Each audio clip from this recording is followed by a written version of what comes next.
The rejection email from Mega Games Studios sat open on my laptop, its condescending tone perfectly matching the dismissive meeting I just endured.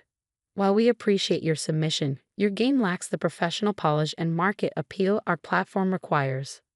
I glanced around my small apartment, where for the past 2 years I poured every ounce of energy, savings, and hope into creating something different. Something that could change gaming forever.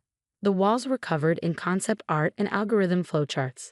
3 monitors displayed different aspects of my game's code, including the part they'd never bothered to look at. "Alex," my sister Ginny's voice came through the phone. "Maybe it's time to consider their offer. Junior programmer positions at Mega Games pay well, and..." They didn't even test it properly, I cut in, watching the hidden subroutines running in my debug window. They played for 10 minutes and called it amateur garbage. My name is Alex Chen, and until today, I was just another indie game developer with a dream. But what Mega Games and every other major studio had missed wasn't just the game. It was an entirely new way of creating virtual worlds.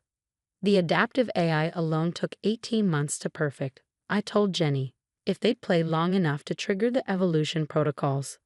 "Alex, listen to yourself. Evolution protocols? Adaptive AI? Games don't work that way. They follow scripts, patterns. That's what players want." If she only knew what was really happening inside my code. The thing about modern games is that they're predictable. Enemy AI follows predetermined patterns. NPCs repeat the same dialogues. Every playthrough is essentially the same experience with minor variations. But what I created was different. The world itself evolved based on player interactions. NPCs developed their own personalities and memories. The entire game learned and adapted, becoming more complex the more it was played. My phone buzzed. A message from Tom Zhang, my old roommate from college. "Just saw Mega Games Portal. They're featuring another Battle Royale clone. Ready to show them what real innovation looks like." I smiled, thinking of the private server we'd set up months ago. "Phase 1 is ready. Did you finish the distribution system?" "Better. Got a space on 3 major indie platforms. 1 upload and we'll live worldwide." The gaming industry runs on formulas. Find a successful pattern, copy it with slight modifications, market it heavily. Innovation is seen as risky. Different is dangerous. That's why none of the major studios had looked deeper into my game. They saw the surface, simple graphics, basic mechanics, and dismissed it. They never noticed the complex systems running underneath. My laptop pinged, an email from Dr. Sarah Williams at MIT's Game Lab. "Alex, just reviewed your technical documentation. The behavioral evolution algorithms are extraordinary. When can you start the closed beta?" I'd met Sarah at a gaming conference last year where she'd shown unusual interest in my theoretical approach to game AI. "Tonight," I replied. "Everything's in place." The core of my game, titled simply Evolution, looked basic on the surface. Players explored a medieval fantasy world, solving puzzles and interacting with NPCs. Standard stuff. But beneath that familiar exterior lay something revolutionary, an AI system that didn't just control characters. It evolved the entire world. Every player interaction shaped not just their own game, but the underlying fabric of the virtual universe. NPCs learned from conversations, developed relationships, and made decisions based on accumulated experiences. Environments changed based on player behavior. The game itself evolved, becoming more complex and nuanced with each person who played it. My phone buzzed again, an invitation to join a video call with several prominent indie game reviewers. "Your submission materials are intriguing," said Marcus Wong, known for discovering breakthrough indie titles. "But there's something you're not showing. What's really going on under the hood?" I shared my screen, showing them not the game footage, but the living code beneath it. The neural networks learning and adapting in real time. The evolutionary algorithms reshaping the virtual world. "Holy shit," someone whispered as I demonstrated how the system worked. "This isn't a game, it's a living digital ecosystem." Marcus leaned forward, his eyes sharp. "The major studios rejected this. They never saw this part. They didn't play long enough." "Good," he said firmly, "because what you've built could change everything." "When do you launch?" I checked my watch. 3 hours, small at first, just a few thousand beta keys. "Perfect. Give us exclusive coverage rights for the first week. We'll help it spread organically. After the call, I dove back into final preparations. The distribution servers were ready. The monitoring systems were in place. Everything was set for the first real test of what my game could do. Jenny called again. Alex, seriously, Mom's worried. Dad keeps asking when you'll get a real job. Tell him to watch their emails tomorrow morning, I replied. Everyone's about to understand what I've been working on. What nobody knew yet was that the initial release was just the beginning. The real power of my system would only become apparent as more people played, as the world evolved and the AI adapted to thousands of simultaneous interactions. My phone lit up with another message, this time from an anonymous email address I recognized. One of the senior developers at Mega Games who'd been at my rejection meeting. Just saw your code repository. The evolutionary algorithms. How did you solve the complexity scaling? I smiled, thinking of the condescending looks they'd given me that morning. Maybe you should have played past the tutorial. At exactly midnight, Evolution went live on 3 indie gaming platforms. I sent out the first batch of beta keys to carefully selected players, streamers, reviewers, and gaming academics who would understand what they were seeing. Then I sat back and watched as the system began to wake up. The first players logged in, expecting another simple indie game. What they found was something else entirely, a world that remembered them, characters that learned, a game that evolved with every choice they made. In my apartment, surrounded by monitors showing the growing neural networks and adaptation patterns, I thought about all the rejections, all the dismissive executives, all the people who'd said this couldn't be done. Dad's words from years ago echoed in my mind. Sometimes the best innovations are the ones nobody believes in until they see them working. He was right, and in a few hours, everyone would understand why. Part 2. Digital Evolution. The first 24 hours after launch changed everything. I watched in amazement as the monitoring screens lit up with activity, each new player triggering cascading changes throughout the game's ecosystem. Alex, Marcus Wong's voice, was excited over the video call. The streaming numbers are insane. Have you seen what's happening in the Northern Kingdom? I had. A group of players had spent hours talking to an NPC blacksmith, teaching him about advanced metallurgy. Instead of simply repeating programmed responses, the AI had learned, adapted, and started creating entirely new weapon designs that weren't in the original game code. That's just the beginning, I replied, watching the neural networks expand. Wait until the cross-player interactions start affecting the world evolution. The thing about traditional gaming is that player actions only affect their own game instance, but in evolution, every player's choices influence the shared digital ecosystem. The world itself was learning from everyone simultaneously. My phone buzzed. Dr. Sarah Williams from MIT. Alex, our analysis team has been monitoring the AI patterns. This isn't just game development anymore. You've created a genuine artificial ecosystem. The implications for machine learning are staggering.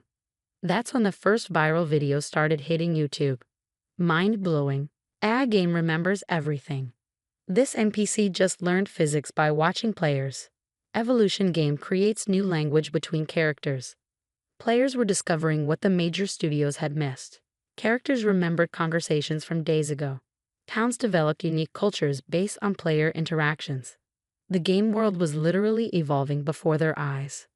Then came the message I'd been waiting for, from James Chen, CEO of Mega Games.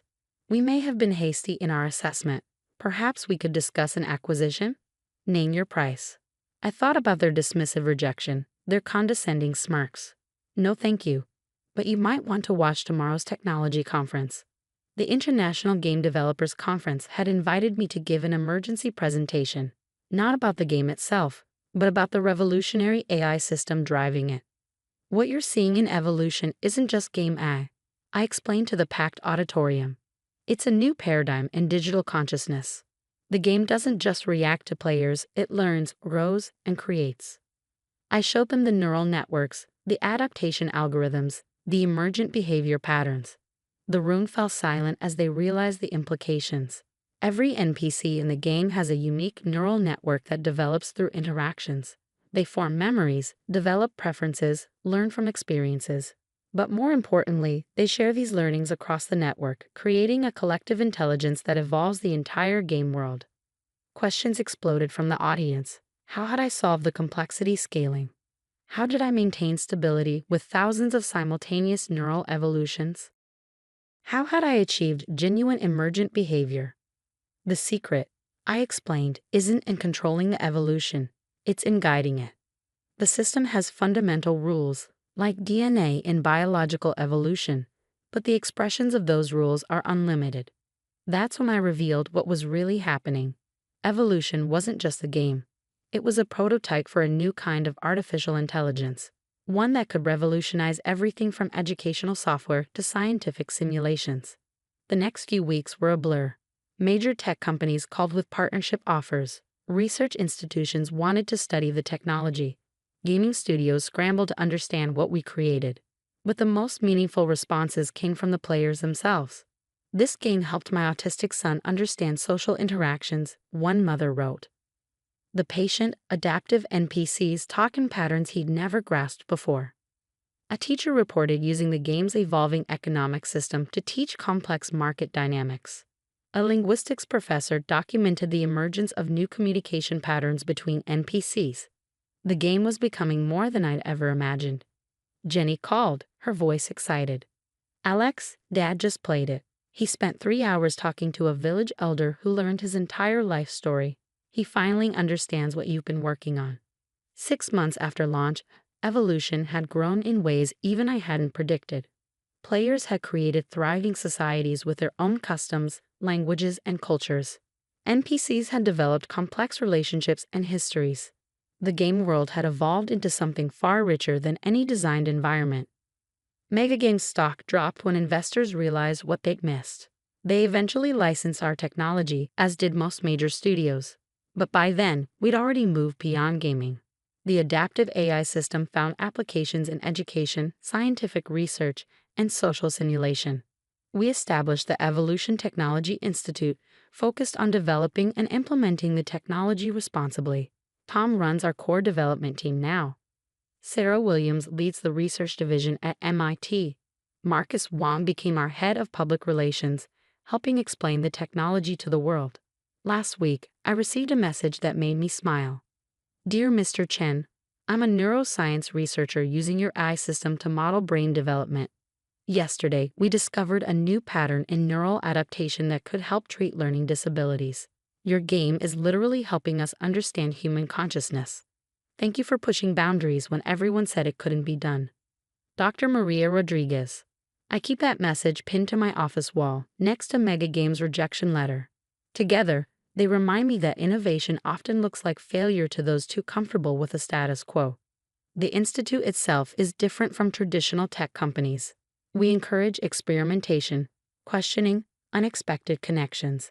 Every developer is taught to look for emergent patterns, to nurture evolution rather than control it. The original Evolution game continues to grow, its world becoming increasingly complex and fascinating. Players still discover new emergent behaviors, new patterns of interaction, new possibilities we never programmed. Yesterday, a young developer showed me something remarkable. NPCs had started creating their own art, music, and stories, expressing creativity that emerged naturally from their evolved consciousness. This wasn't in the original code, she said, amazed. That's the point, I replied. True evolution creates things its creators never imagined. The gaming industry has changed dramatically. Studios now focus on creating living worlds rather than scripted experiences. Players expect genuine interaction and growth rather than predetermined responses. Last month, I spoke at a game development school. A student asked what it felt like when Megagames rejected my game. It felt like failure, I admitted. But sometimes what looks like failure is actually the first step towards something revolutionary. The important thing is to believe in your vision, especially when everyone else calls it impossible. The future of digital intelligence isn't about controlling AI. It's about nurturing it, guiding it, letting it grow in ways we never expected. My game proved that artificial consciousness doesn't have to be our competitor. It can be our partner in creation. And it all started with a garbage indie game that no Metropolitan Trust Bank's marble lobby had never felt so cold as it did that Friday morning, watching security pack up my family photos and 5 years of work into a cardboard box. 15 years after my father's disgrace, history was apparently repeating itself. I expected better from you, Sarah, Marcus Graham, the bank's chief risk officer, said with practiced disappointment, digging into closed cases, accessing sealed files. Your father's obsession with conspiracy theories destroyed his career. Don't let it destroy yours too. I carefully wrapped the photo of Dad and me at my college graduation, the last picture we took before his heart attack, before everything fell apart. The transaction patterns are identical, I said quietly. If you just look at the data. Enough. He slammed my desk drawer shut. The Peterson case was settled years ago. Your father's wild theories about systemic fraud were thoroughly debunked. The board's decision is final. My name is Sarah Chin, and until today, I was a senior fraud analyst at Metropolitan Trust, one of the country's largest banks, the same bank that had fired my father for trying to expose what he claimed was a massive financial conspiracy. But I found something they'd missed. Something that proved he might have been right all along. Tom from it caught me at the elevator. They're already locking down your access, he whispered, but I saved everything you flagged. It's safe. I nodded slightly, thinking of the secure server we'd set up months ago. Keep me posted. The autumn rain felt appropriate as I walked to my car, matching my mood. 5 years of building my reputation, of trying to restore the Chen name in banking circles, all erased because I dared to question the official story about my father's investigation. My phone buzzed. A message from Jenny in compliance. They're reviewing all your cases now. Graham's team is going through everything. Good luck understanding it all. The thing about financial fraud is that it hides in patterns. Small discrepancies, subtle irregularities that most people miss. Dad had taught me to see them, to recognize the stories numbers tell when you know how to read them. Never trust the obvious narrative, sweetie, he'd say, showing me bank statements and transaction logs. Money leaves traces like footprints in snow. You just have to know where to look. I drove to Dad's old house. My house now, though I'd never had the heart to change much. His home office was exactly as he'd left it, down to the financial journals stacked on his desk and the whiteboard covered in his neat handwriting. But something was different. The old filing cabinet, always locked in my memory, was slightly open. Inside, I found something I'd never seen before. A battered USB drive taped to the back of a folder, marked Peterson Final Notes. My hands trembled as I plugged it into my laptop. The files were encrypted, but I recognized Dad's pattern. He always used significant dates as keys. His wedding anniversary unlocked the drive. What I found made my blood run cold. Emails, transaction records, internal memos. Dad hadn't just been investigating the Peterson investment fraud. He'd uncovered something much bigger, a pattern of sophisticated financial manipulation going back decades. But it was the memo dated 2 days before his heart attack that made me gasp. Sarah, if you're reading this, something has happened to me before I could finish. The Peterson case isn't just about one corrupt investment manager. It's the tip of an iceberg that goes to the heart of Metropolitan Trust. The pattern repeats every 7 years. Major clients' accounts are drained through a series of complex transactions disguised as legitimate investments. The money disappears into offshore accounts, then returns laundered clean through subsidiary banks. I've tracked over $3 billion moved this way since 1990. But I needed proof that would stand up in court. That's what I was close to finding when they shut down my investigation. Everything is documented here. The accounts, the transactions, the names. But most importantly, I found the algorithm they used to hide the money movements. Once you understand the pattern, you can predict where the money will flow next. According to my calculations, the next cycle begins soon. Watch account series XR7, especially transfers to Singapore banks. That's where it will start. Be careful who you trust. Some of the names in these files belong to people at the highest levels of the bank. I'm sorry I couldn't finish this myself, but I know you'll see what I saw. You always understood the stories behind the numbers. Love, Dad. I sat back, my mind racing. Dad hadn't been paranoid. He found something real, something big enough to get him silenced. My phone buzzed. A text from an unknown number. Meet me at Riverside Park, noon tomorrow. Bring your father's files. P. Peterson. The investment manager whose fraud had triggered Dad's investigation. The man who disappeared after taking the fall. I checked my encryption software. making sure the USB's contents were securely backed up to multiple locations. Then I started reading everything, every memo, every transaction record. By midnight, patterns were emerging. Dad had been right. The seemingly random investment losses followed a complex but predictable algorithm. And according to his calculations, the next cycle was due to begin in exactly 1 week. My phone buzzed again. Jenny from compliance. Sarah, something weird is happening. Graham's team just pulled all digital records from 2008 to 2010. They're looking for something specific. They knew. They must have realized what I found in Dad's old cases. But they'd made one crucial mistake. They thought firing me would stop the investigation. They didn't know about Dad's USB drive, about the evidence he gathered, about the patterns he'd discovered. I looked at my father's whiteboard, at his meticulous notes about money flows and offshore accounts. In 1 week, according to his calculations, another $500 million would start moving through Metropolitan Trust's systems. Unless someone stopped it. It's not about proving the fraud, Dad had written in his final notes. It's about preventing the next one. The evidence isn't just in past transactions, it's in what they're about to do. Tomorrow, I'd meet Peterson. But first, I had work to do.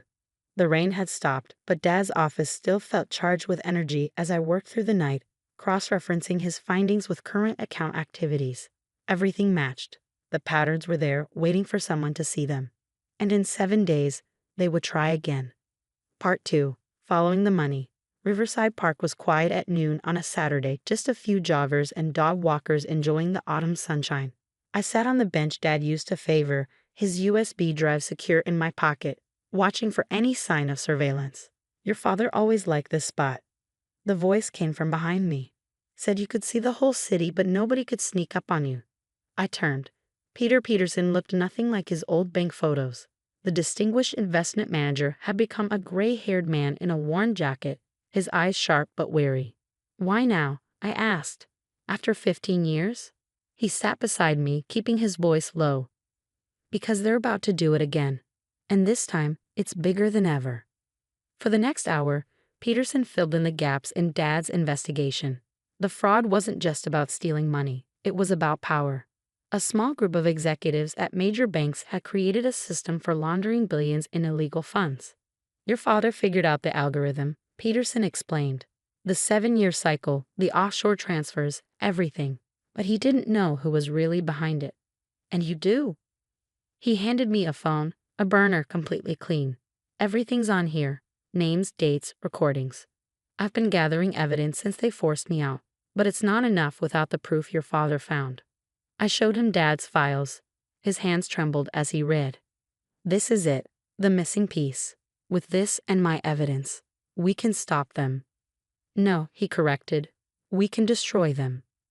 My phone buzzed.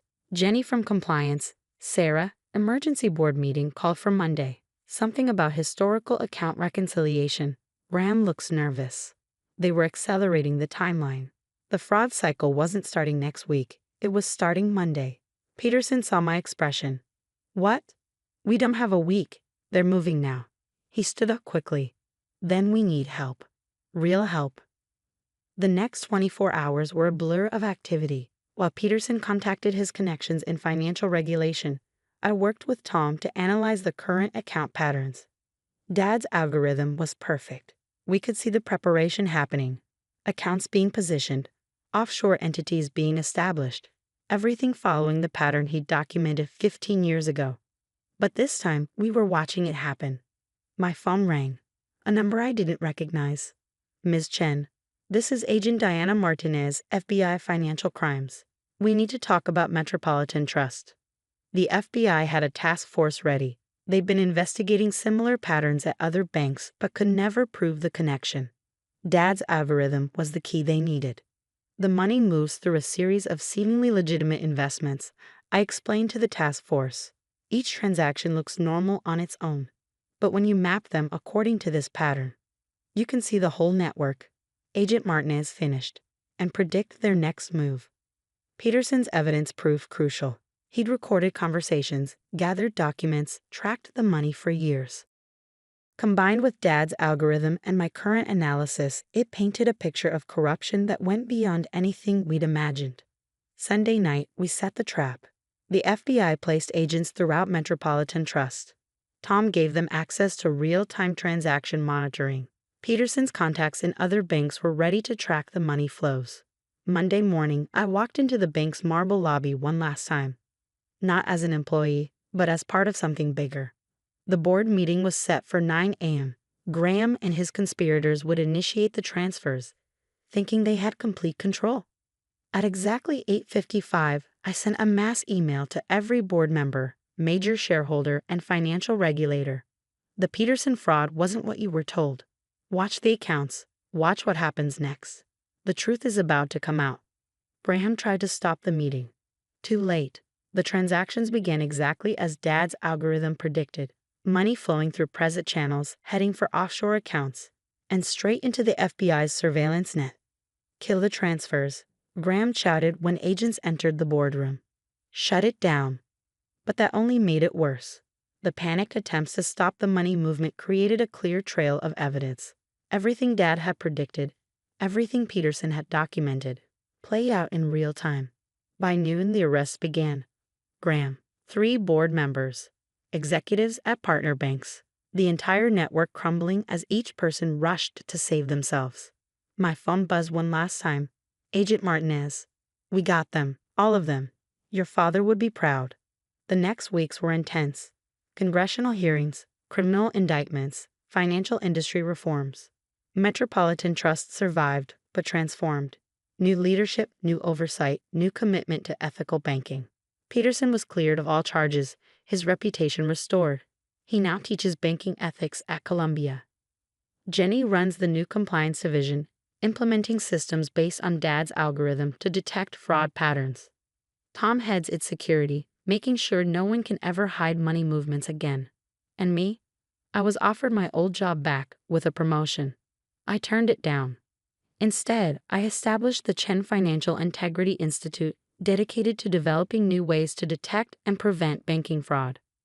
We train regulators, consult with banks, and help whistleblowers expose corruption. Last week, I received a letter that made me cry. Dear Ms. Chen, 15 years ago, I lost my life savings in what I now know was part of the fraud your father tried to expose. Today, I received restitution from the settlement fund. Your father was a hero, and so are you. Thank you for finishing what he started. James Wilson. I keep that letter in Dad's old office, my office now, next to his original whiteboard. His notes are still there, preserved behind glass. A reminder that one person who understands the patterns can change the whole system. The Chen Financial Integrity Institute is different from traditional banking. We encourage questioning, investigation, pattern recognition. Every analyst is taught to look beyond the obvious, to see the stories that numbers tell when you know how to read them. Graham and his co-conspirators are in prison. The 7-year fraud cycle is broken. But most importantly, Dad's reputation is restored. The bank officially acknowledged his investigation had been right all along. Yesterday, a young financial analyst showed me something she found, a new pattern of suspicious transactions in cryptocurrency markets. Everyone says it's just market volatility, she said nervously, but I think there's something else. Look deeper, I told her. Numbers never lie. They just need someone brave enough to read their story. The financial industry has changed. New regulations, new oversight, new commitment to integrity. But the most important change is in culture. Now people know that someone is watching, someone understands the patterns. Last month, I spoke at a banking conference. A student asked what it felt like to be fired that rainy Friday morning. It felt like failure, I admitted. But sometimes what looks like failure is actually the beginning of something important. The key is to believe in the truth, even when everyone tells you you're wrong. Dad's USB drive sits in a safe in my office. We don't need it anymore. Its contents are part of the public record now. But I keep it as a reminder that one person's dedication to truth can change everything. And it all started with a father's determination to expose corruption and a daughter's courage to finish what he began. The emergency alarm blared through Metropolitan General Hospital at 3:47 a.m., its harsh tone cutting through the usual quiet of pre-dawn rounds. I was checking on Mrs. Rodriguez in room 412 when it started. That awful sound that every healthcare worker dreads. Code black. Total system failure. I'm Sarah Chen on BSN, and after 15 years at MetroGen, I thought I'd seen everything. But watching our hospital's entire electronic infrastructure crash in real time, that was new. Sarah, Dr. Thompson burst into the unit, his usual arrogance replaced by panic. Nothing's working. The EMR is down. Pharmacy systems are offline. Even the DAN elevator controls are glitching. What's happening? I was already moving, my mind racing through protocols and backup procedures. Get every nurse you can find. We need to switch to paper charting immediately. I'll coordinate with pharmacy for critical medications. He blinked, unused to taking orders from a nurse. But the administration will be useless until they get here. Right now, we need to focus on patient safety. I'd spent years building relationships throughout the hospital, from the janitors to the pharmacy techs, from the cafeteria workers to the security guards. While the doctors and administrators played politics in their meetings, I learned how the hospital really worked. For the next 2 hours, I coordinated a hospital-wide response. Nurses pulled out emergency paper charts we kept just in case. Pharmacy staff manually verified and delivered medications. Security teams monitored doors and access points that usually relied on electronic locks. By sunrise, we had stabilized the immediate crisis. Patients were safe, medications were flowing, and basic operations continued. That's when the suits started arriving. Metropolitan General wasn't just any hospital. It was the flagship facility of the prestigious Chen Medical Group, no relation to me, unfortunately. Founded by the legendary Dr. James Chen 50 years ago, it had grown into a healthcare empire spanning 3 states. The current CEO, Marcus Chen Jr., swept into the emergency command center at 7 a.m. sharp, flanked by board members and administrators. I was reviewing handwritten patient reports when they arrived. How did this happen? Marcus demanded, his tailored suit out of place among the exhausted healthcare workers. Where's Dr. Harrison? Dr. Thompson. Both dealing with critical patients, I replied, not looking up from my charts. The backup generators are stable, but all clinical systems remain down. We've implemented emergency protocols. And who are you to make such decisions? Board Chairman Wilson interrupted, peering at my ID badge. A nurse? I met his gaze steadily. Senior charge nurse, emergency response coordinator, and the person who's kept this hospital running for the past 3 hours. Yes, well, he dismissed with a wave. Thank you for your basic assistance, but this is a matter for hospital leadership now. Please return to your regular duties. Regular duties. As if managing a crisis affecting hundreds of patients was somehow beneath their notice because I didn't have MD or MBA after my name. The A team reports it's a ransomware attack, the chief technology officer announced. They've encrypted all our systems. They're demanding $10 million in cryptocurrency within 48 hours, or they'll delete everything. The room erupted in chaos.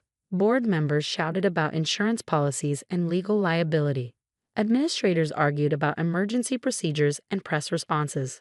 I stood quietly, thinking about the project I'd been developing in my spare time. A revolutionary backup system designed specifically for healthcare emergencies. I tried presenting it to administration 3 times over the past year. Each time, I was politely but firmly dismissed.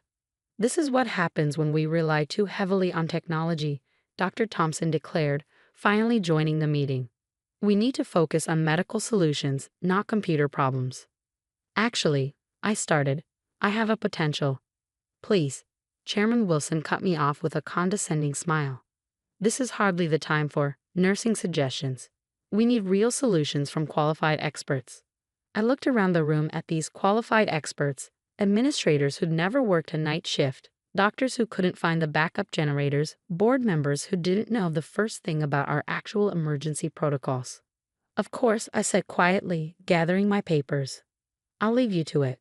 As I walked out, I heard Marcus Chen Jr. say, get me every technology consultant in the city. Money is no object.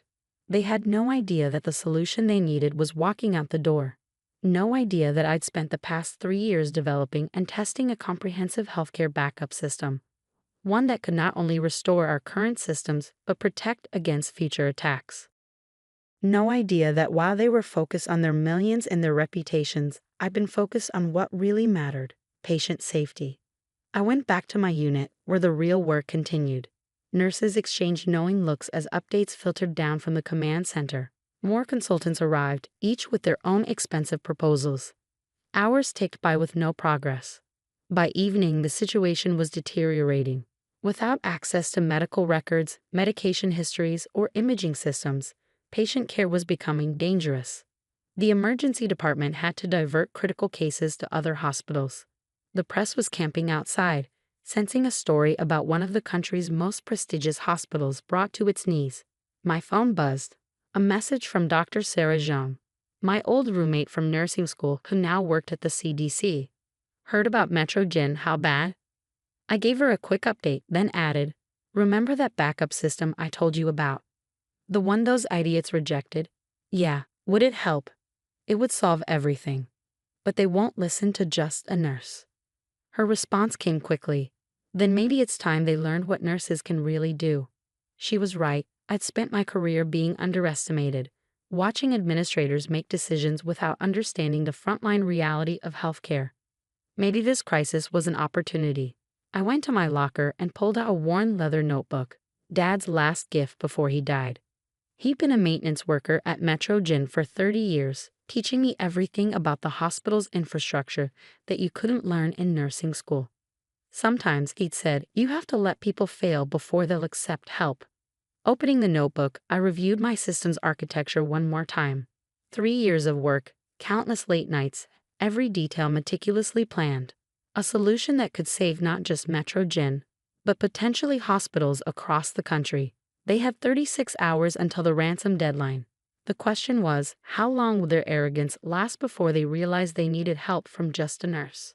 I sent a message to my small team of trusted colleagues, other nurses, its staff, and technicians who'd helped me develop and test the system in secret. Be ready. When they finally ask for help, we'll have to move fast. Then I settled in for a long night of patient care, knowing that sometimes the best revenge isn't about getting even. It's about being right. By dawn, Metropolitan General was in chaos. The expensive consultants had failed. Each attempted fix only made things worse, and the ransomware's deadline loomed closer with every passing hour. I watched from my unit as another team of suited experts rushed past, their polished shoes clicking against floors they'd never walked during a night shift. Through the window, I could see news vans gathering like vultures. Sarah, Jenny, one of our best ICU nurses, appeared at my side. They're calling an emergency board meeting. All department heads. Let me guess. Nurses aren't invited. She smiled grimly. Actually, they are. They're desperate enough to try anything now. The main conference room was packed when I arrived. Board members sat around the massive oak table, while department heads lined the walls. The tension was thick enough to cut with a scalpel. Marcus Chen Jr. looked like he hadn't slept. Our latest consultants estimate 5 days minimum to rebuild the systems, he announced. The ransom deadline is in 18 hours. What about our backup servers? Someone asked. The CTO shook his head. Compromised. The attack was sophisticated. They got everything. We can't run a hospital this size on paper charts, Dr. Thompson declared. It's not 1950. I waited, watching them spiral into panic and blame. Chairman Wilson was red-faced, shouting about stock prices and reputational damage. Department heads argued about prioritizing their patients. Finally, I cleared my throat. I have a solution. The room fell silent, heads turning. Some looked confused. They'd probably never noticed me at these meetings before. Ms. Chen, Chairman Wilson sighed. Unless you have 10 million in cryptocurrency, I have something better. I interrupted, pulling out my laptop. A comprehensive backup system designed specifically for healthcare emergencies, one that can restore our operations and prevent future attacks. Marcus leaned forward. What are you talking about? I opened my presentation, the same one they'd dismissed 3 times before. For the past 3 years, I've been developing a secure, distributed system that maintains real-time copies of all critical healthcare data. It operates independently from main hospital networks, with multiple redundancies and security protocols. And you're just mentioning this now? Dr. Thompson demanded. Actually, Jenny spoke up from the back. She's tried to present it 3 times. You all said it wasn't worth considering because she's just a nurse. The room grew uncomfortably quiet. How do we know it works? The CTO asked, professional skepticism warring with desperate hope. Because we've been testing it in parallel for 6 months, I replied. Remember that efficiency study you approved without reading? My team has been running shadow systems, proving the concept works. Your team? I gestured to the back of the room, where Jenny and several others stood. Nurses, its staff, technicians. The invisible workforce that kept the hospital running while administrators attended galas. Show me, Marcus said. For the next hour, I walked them through the system's architecture. Every question they asked, I had an answer. Every scenario they proposed, I'd already considered. Years of frontline experience had taught me what healthcare workers really needed in a crisis. This is impressive, the CTO admitted, but implementation would take weeks. 6 hours, I corrected. The infrastructure is already in place. We just need authorization to activate it.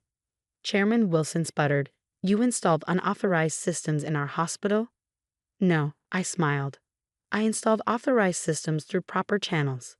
You just never bothered to read the proposals you were signing. Too busy assuming nurses couldn't understand technology, I suppose. The room erupted in arguments. Board members demanded to know how they'd missed this. Department heads who dismissed my previous presentations suddenly became my biggest supporters. Marcus raised his hand for silence. How much? For what? To buy your system, name your price. I thought about Dad, about all the nights he taught me about the hospital's infrastructure while cleaning floors the administrators never saw. About all the nurses who'd helped me test and refine the system while being told they were just support staff. I'm not selling, I said clearly, but I'll license it to the hospital under 2 conditions. They waited. First, the license fees go to establishing a frontline innovation fund, supporting ideas from nurses, technicians, and other staff who actually understand how hospitals work. Marcus nodded slowly. And second, I want a seat on the board, not as a token nurse, but as Chief Innovation Officer with real authority to implement changes. Absolutely not, Chairman Wilson began, but Marcus cut him off. Done. Marcus, you can't. We have 16 hours until we lose everything, Marcus snapped. Our choice is between pride and survival. I choose survival. The next 6 hours were intense. My team worked seamlessly, implementing protocols we'd rehearsed for months. While the consultants watched in amazement, nurses and technicians executed a hospital-wide system restoration. By midnight, Metropolitan General was back online. Patient records secured. Medical systems operational. The ransomware isolated and neutralized. The press called it a miracle. Prestigious hospital defeats cyber attack. The headlines read. They interviewed Marcus about the hospital's innovative leadership, while Chairman Wilson smiled stiffly beside him. Only those of us who'd worked that crisis knew the truth, that the solution had come from the people they'd underestimated all along. 1 week later, I sat in my first board meeting. No more standing against the wall. No more being dismissed or interrupted. We need to discuss implementing Ms. Chen's system across all our hospitals, Marcus began. Sarah, I corrected. And yes, we do. But first, we need to talk about changing the culture that made it necessary for nurses to develop solutions in secret. Looking around that massive oak table, I saw the shift in their expressions. Respect, finally, from people who'd never bothered to learn my name before the crisis.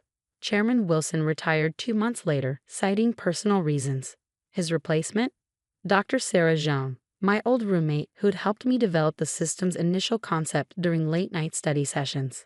The Frontline Innovation Fund has already approved 12 projects, from improved patient monitoring systems to streamlined medication protocols, all developed by the people who actually do the work. Yesterday, a new nursing graduate asked me how I managed to break through the hospital hierarchy. I didn't break through it, I told her. I proved it was broken to begin with.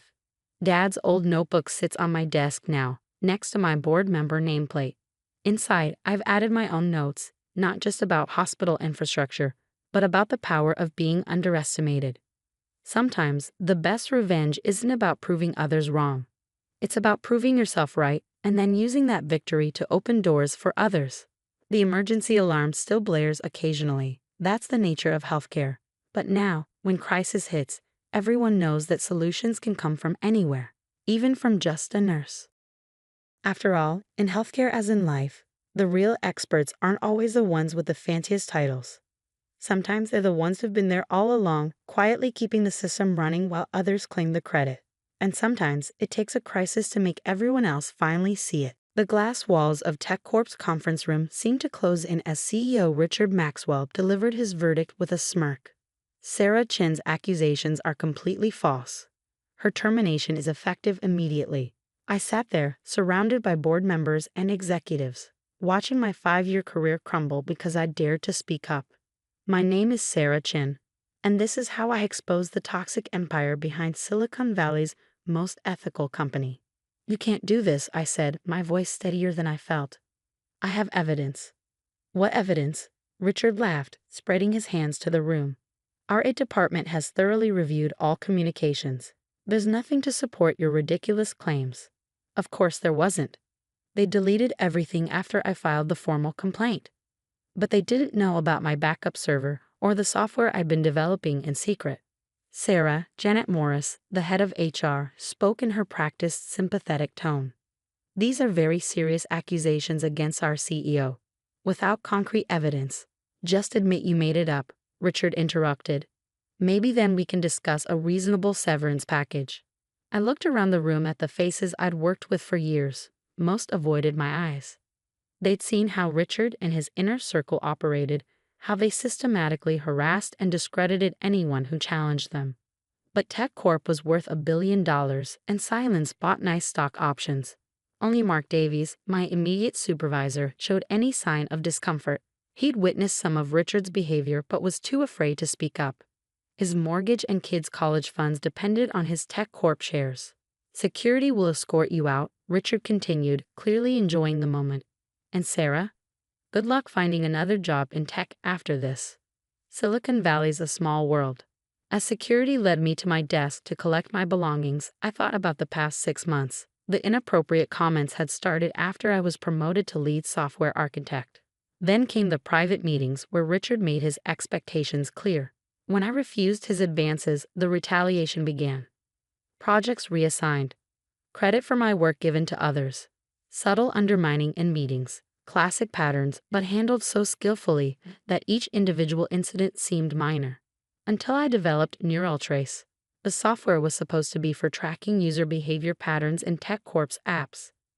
But I discovered it could do something else. Recover deleted data by analyzing network traffic patterns and reconstructing digital footprints.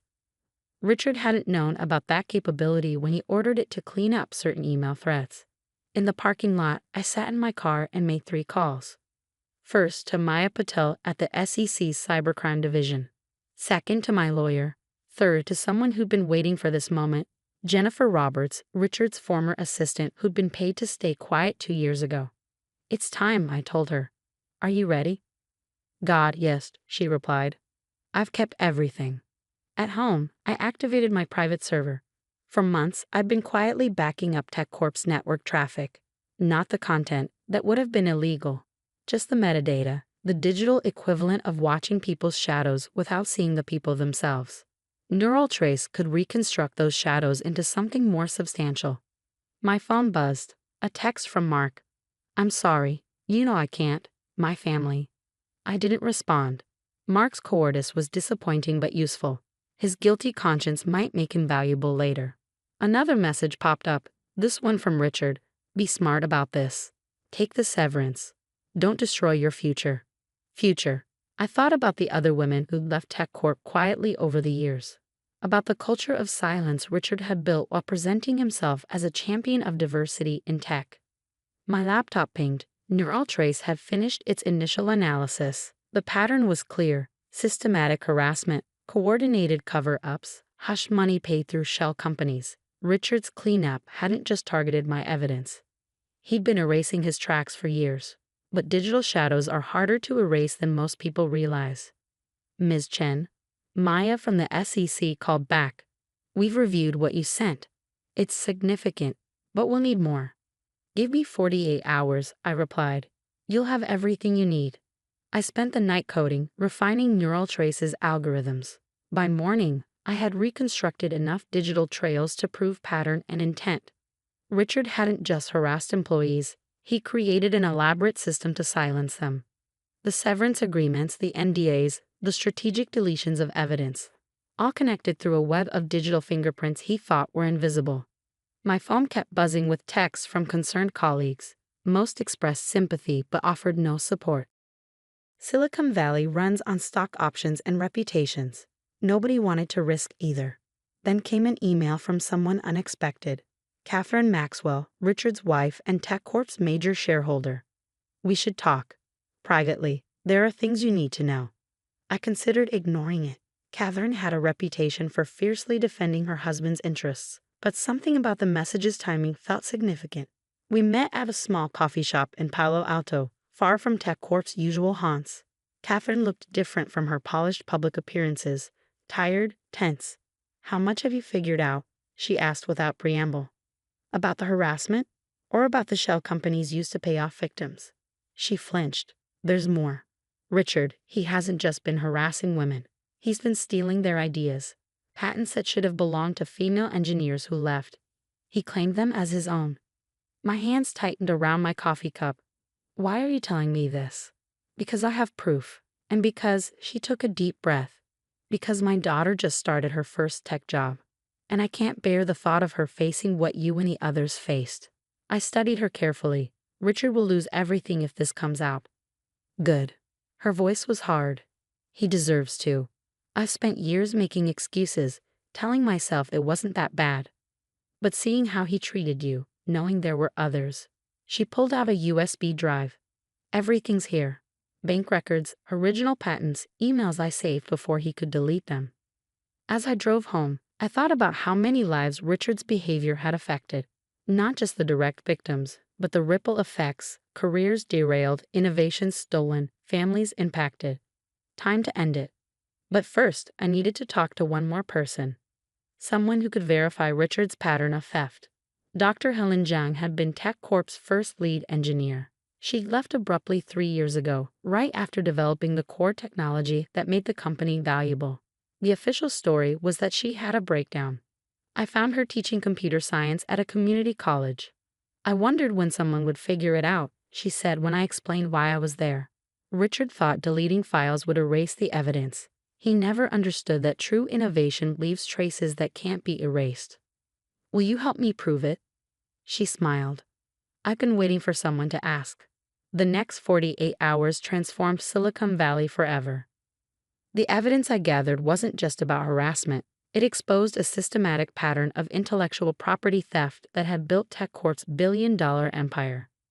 Dr. Zhang's testimony was devastating. The core algorithm wasn't just stolen from me, she explained to the SEC investigators. Richard Maxwell altered the timestamps on the patent applications, backdating them to before my breakdown. My phone buzzed constantly with messages from former TechCorp employees, each with their own story. The pattern was always the same. Harassment, theft, threats, then silence bought with settlements and NDAs. But Richard had made one crucial mistake. The settlements were paid through a complex web of shell companies, violating SEC disclosure requirements. That gave federal investigators the opening they needed. Ms. Chen, Maya from the SEC called. We're ready to move. But you should know, this goes beyond TechCorp. Maxwell's pattern connects to other tech companies, other CEOs. Taking him down could shake the entire industry. Good, I replied, thinking of all the women whose innovations had been stolen. It needs shaking. Neural Trace had reconstructed more than just deleted emails. It had revealed a network of digital communications between tech executives, sharing strategies for silencing women who dared to challenge them. My laptop pinged with an urgent alert. Someone was trying to hack my backup server. The attack was sophisticated, but I'd been expecting it. The attempted breach just gave me more evidence. They're getting desperate, Catherine Maxwell commented when I told her. She'd become an unexpected ally, providing crucial documentation about Richard's financial schemes. Richard called an emergency board meeting for tomorrow. He's going to try to shut this down. I smiled. Perfect. That's exactly what we need. The TechCorp boardroom was packed the next morning. Richard stood at the head of the table, projecting his usual confident authority. These baseless accusations are an attempt to damage our company, he announced. Our lawyers assure me. Actually, I interrupted, walking in with Maya and a team of federal agents. Your lawyers might want to review this first. The evidence was irrefutable. Neural Trace had reconstructed years of deleted communications. Dr. Jung's documentation proved the patent theft. Catherine's financial records exposed the illegal settlements. But it was the video that broke him. I had my office rigged with cameras after the harassment started, Jennifer Roberts announced, playing the footage of Richard explicitly threatening her career. Sarah wasn't his first victim, but she'll be his last. Richard's face turned purple. This is all lies. You can't. Richard Maxwell. Maya stepped forward. You're under arrest for securities fraud, intellectual property theft, and witness tampering. As they led him away in handcuffs, his final words were telling, you'll never work in tech again. He was wrong. The story exploded across every media outlet.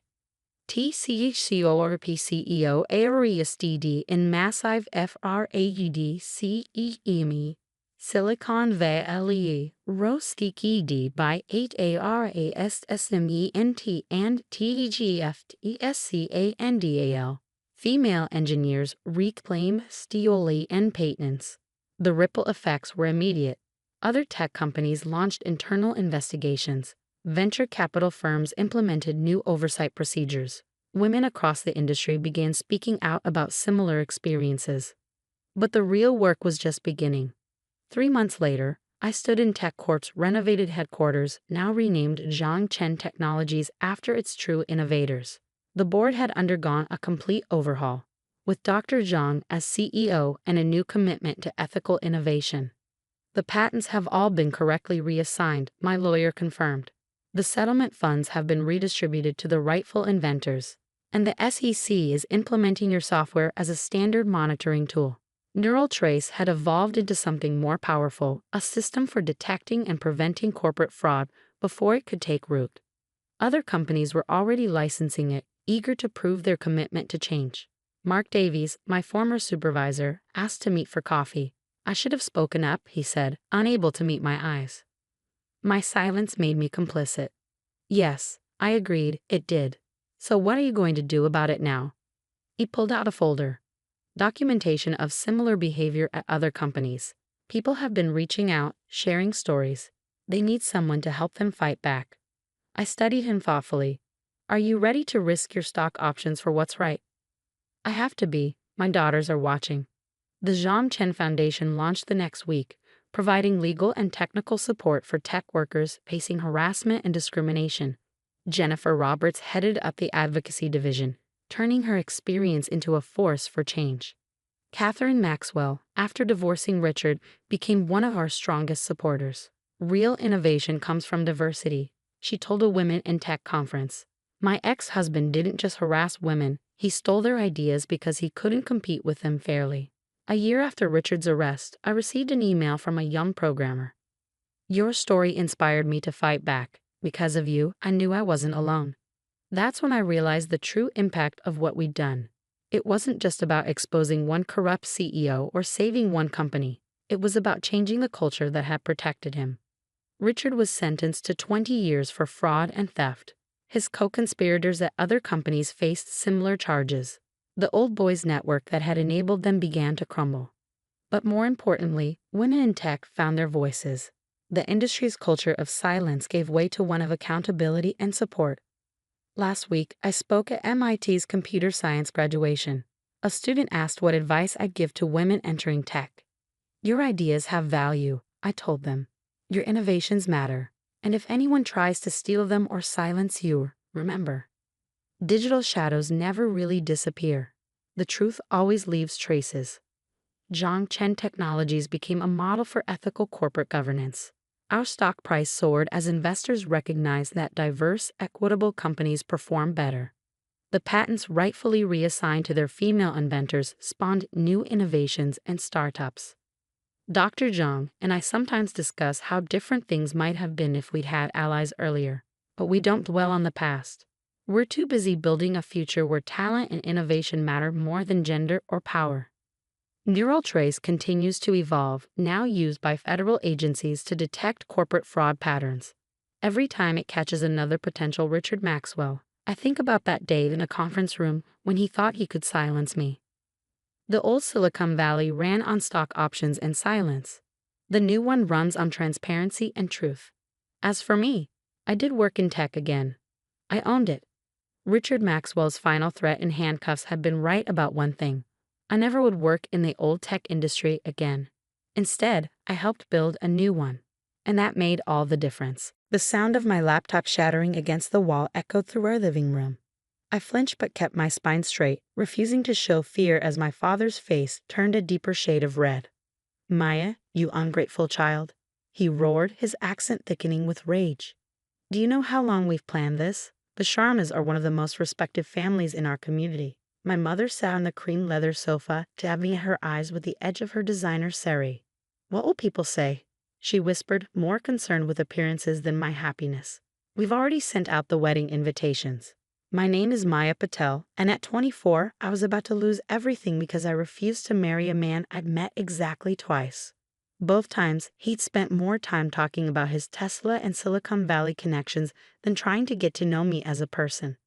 "I don't care about the Sharmas or their money," I said, my voice steady despite my racing heart. "I won't marry or run. I don't love him, and I never will." Love. My father spat the word like it was poison. Love is a fantasy from your American movies. Marriage is about family, responsibility, tradition. We came to this country with nothing, worked our fingers to the bone to give you everything. And this is how you repay us.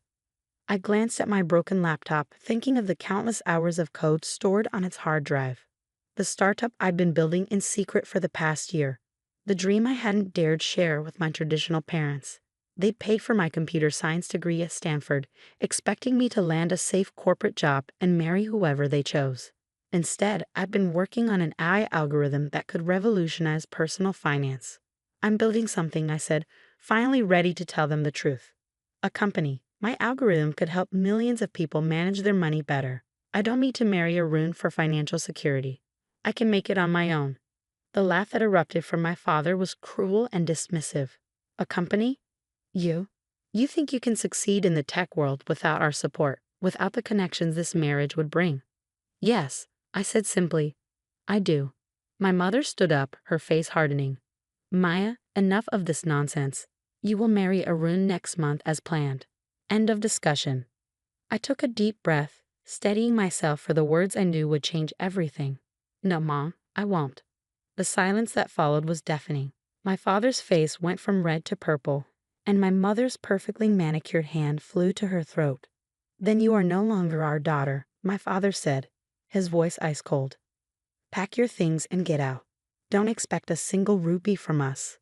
Let's see how your precious company survives without our money."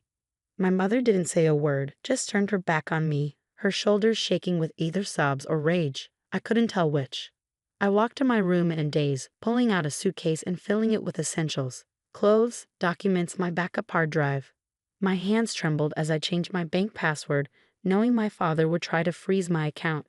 I had some savings from freelance coding jobs, enough to rent a cheap apartment for a few months if I was careful.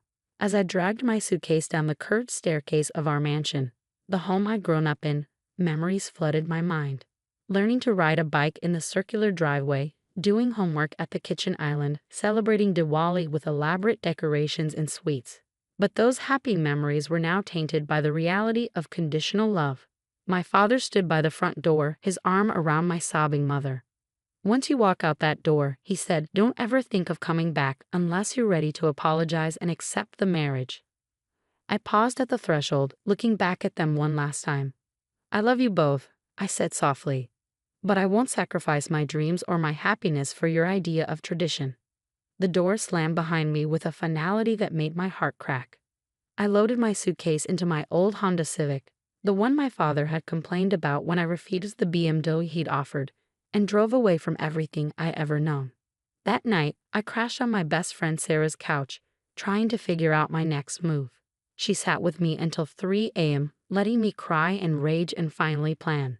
"You can stay here as long as you need," she said, squeezing my hand. "But Maya, what are you going to do about your company? Without your parents' connections?" I wiped my eyes, pulling out my phone to show her the latest prototype of my algorithm. I'll find investors who believe in the technology, not just my family name. The algorithm works, Sarah. I know it does. The next few weeks were a blur of apartment hunting, job interviews, and endless pitching.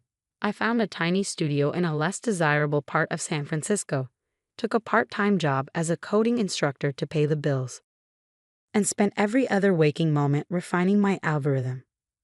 My phone would light up with messages from relatives and family friends, all expressing their disappointment, telling me to apologize to my parents before it was too late.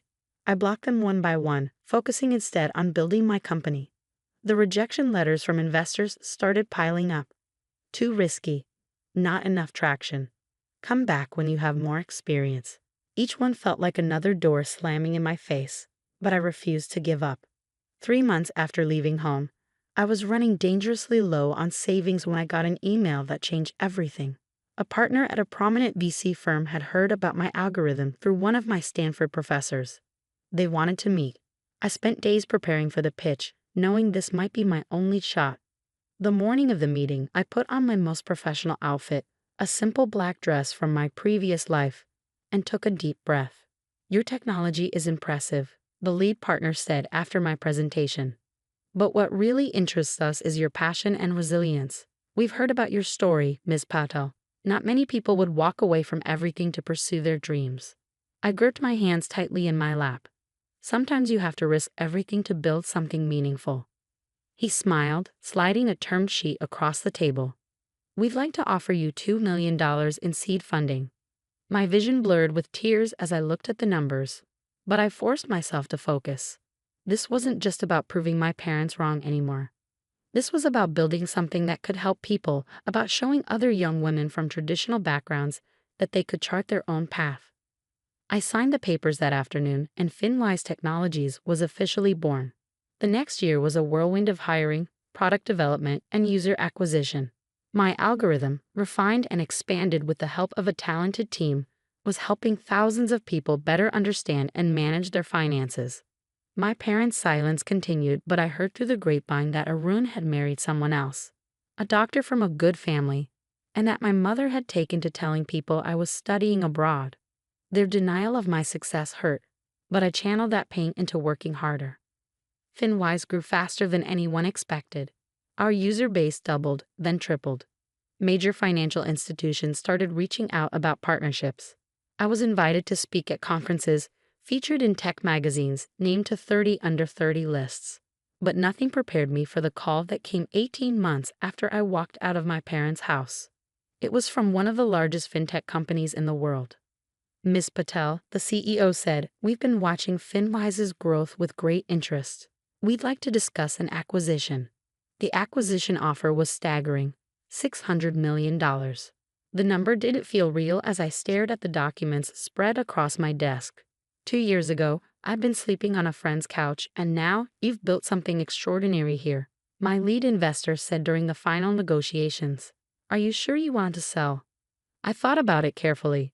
The acquisition would mean our technology could help millions more people, and my team would be well taken care of. Plus, they wanted me to stay on as head of innovation with complete creative control. "Yes," I said firmly. "It's the right move." The day the acquisition was announced, my phone exploded with notifications. TechCrunch, Forbes, Wall Street Journal, they all wanted interviews. But the message that made my hands shake came from an unexpected source.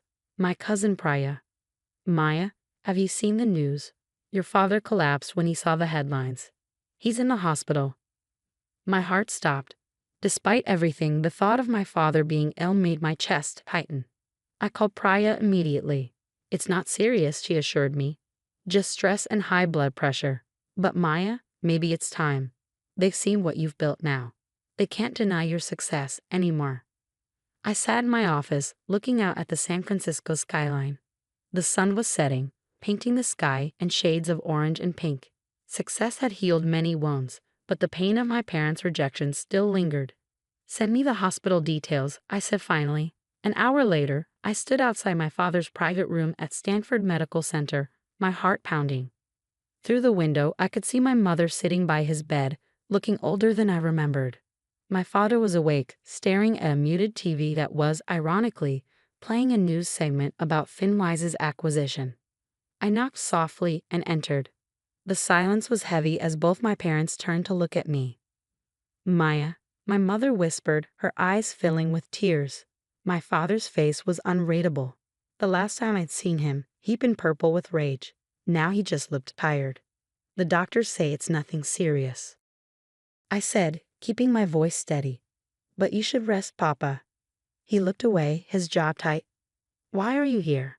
Because you're my father, I replied simply, and because maybe it's time we all stopped pretending.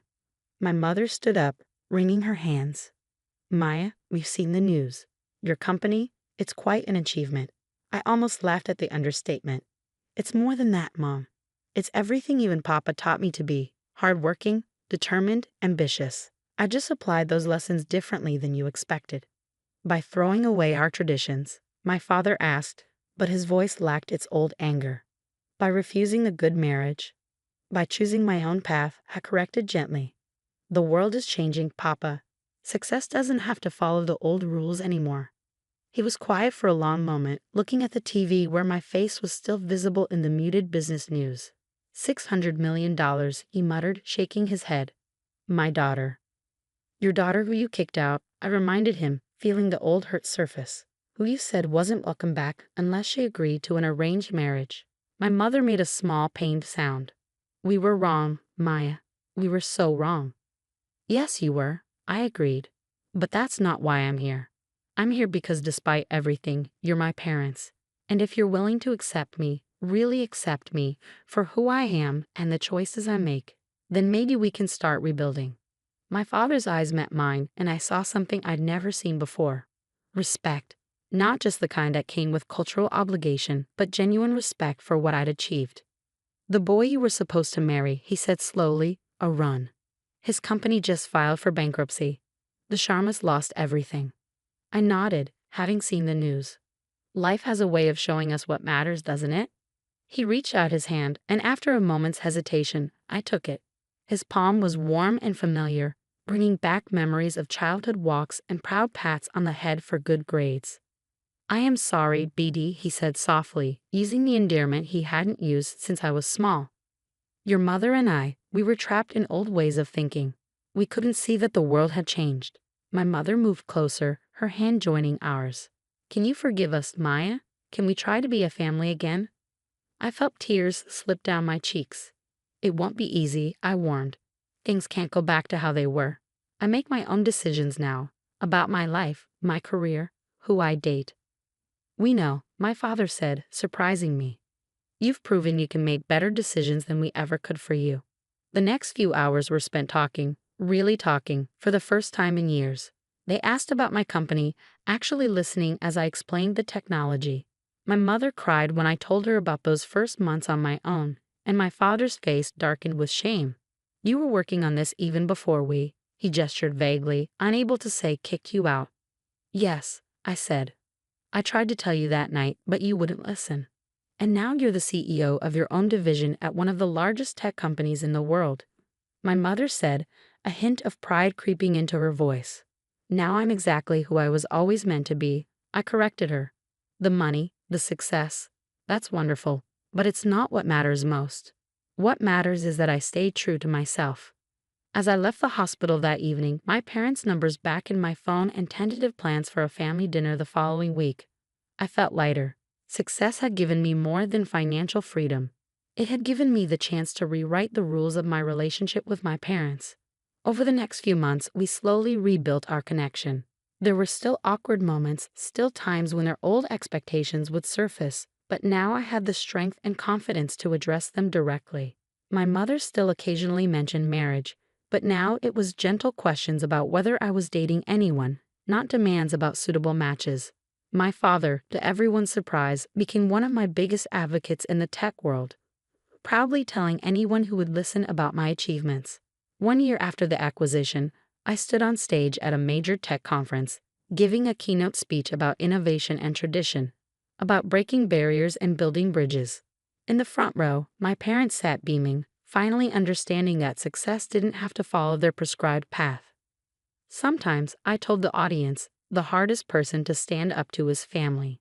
but sometimes standing up for yourself is the only way to help them grow too. Later that evening, at a quiet dinner with my parents, my father raised his glass. "To my daughter," he said, his voice thick with emotion, "who had the courage to show us a better way." My mother reached over and squeezed my hand. "And to new beginnings," he added. I smiled, thinking of the long journey that had brought us here. The broken laptop, the slammed door, the nights of doubt and fear, they had all led to this moment, not just to success, but to understanding, to growth, to a new kind of family bond built on respect rather than obligation. To new beginnings, I echoed, raising my glass, and to having the courage to write your own story. As we sat there, sharing a meal and genuine conversation, I realized that sometimes the greatest victories aren't the ones that make headlines. Sometimes they're the quiet moments of reconciliation, of barriers broken and minds opened, of love that grows strong enough to bridge the gap between old worlds and new. I had done more than build a successful company. I had helped build a bridge between generations, between tradition and progress. And that, more than any acquisition or accolade, was worth everything I had risked to get here.